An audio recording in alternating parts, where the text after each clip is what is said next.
Rembrandt lighting is a technically specific style of portrait lighting, but it's not too difficult for photographers to achieve and to do it well.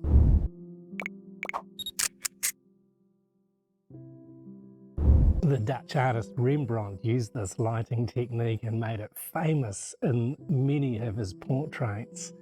It involves a particular style of lighting that causes a lot of dark shadows in the image. And the idea of it is to create an inverted triangle, or a Rembrandt triangle, on one cheek of your subject's face, just under the eye. This triangle of light should be no wider than the subject's eye and no longer than the length of their nose.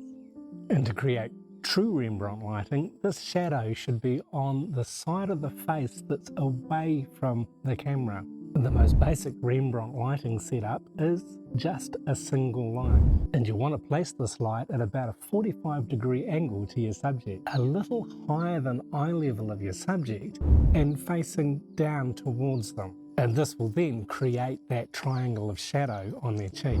Working with a hot light is much easier to create Rembrandt lighting than trying to use a flash, because with a flash you can't see where the shadows will fall, where the highlights will be, until you review the image on your monitor. So this takes a little extra time and messing around.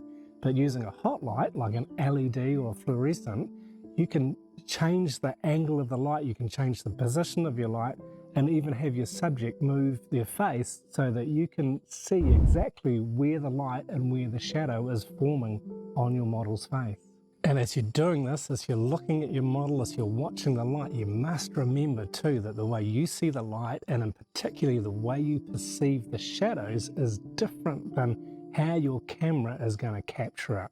When you get the balance of light right and the contrast is just perfect, you'll still see the shadow detail. But with your camera, when you make the exposure well enough, you will eliminate a lot of the detail from the shadow area, and this is going to cause these nice dark rich shadows that are part of the Rembrandt lighting setup.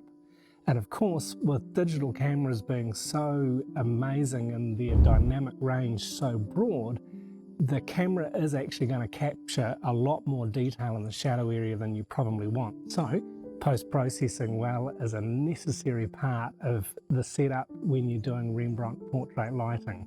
You'll need to post-process the shadows to take back the detail, to hide a lot of the detail that's in those shadow areas, and to make them a nice deep, dark, moody shadow, as Rembrandt did with his oil paints when he painted portraits. And this is something that's really important, particularly with modern digital cameras, as I said, because the dynamic range is so broad, it's going to give you so much more detail in your images, especially if you are using RAW files to save your photos, because that's containing all of the data that your camera captures when you take a picture. So to make the best possible quality Rembrandt style lighting, you need to post-process it well. And if you're interested to find out more detail about the subject of Rembrandt lighting, please check out the article on our website.